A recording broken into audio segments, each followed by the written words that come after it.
खबर शामिल करते हैं अहमदपुर स्याल से। अहमदपुर स्याल में डीपीओ जंग की खसूसी हिदायत पर अमल करते हुए डीएसपी चौधरी अशरफ गुजर हमरा एएसआई मारूफ खालिद ने दो भट्टी खानदानों में 3 साल पुरानी लड़ाई की सुलह करा दी।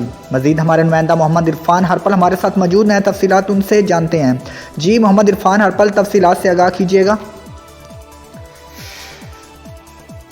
अहमदपुर स्याल डिस्ट्रिक्ट पुलिस ऑफिसर जंग हसन असदलवी की हिदायत पर अमल करते हुए डीएसपी अहमदपुर स्याल चौधरी अशरफ गुजर ने हमरा असिस्टेंट सब इंस्पेक्टर मरूफ खालिद ने कुन्नल खोखरा के रिहायशी दो भट्टी खानदानों में अरसा 3 साल की लड़ाई की सुलह करवा दी।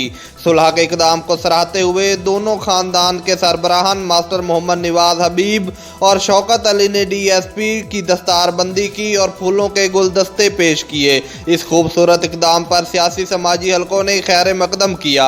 इस मौके पर डीएसपी चौधरी अशरफ गुज्जर का कहना था कि दो खानदानों में सुलह करवाना सुन्नत नबवी है और मैं हमेशा ही सुलह करवाने को ज़्यादा तरजीह देता हूँ। इस मौके पर थाना अहमदपुर स्याल की पुलिस के जवान फैसल इकबाल, मोहम्मद इकबाल इमरान और इकबाल हुसैन समेत दीगर पुलिस मुलाजमीन भी मौजूद थे। कैमरामैन टीम के साथ मोहम्मद इरफान हरपल, सिटी 5 टीवी, अहमदपुर स्याल।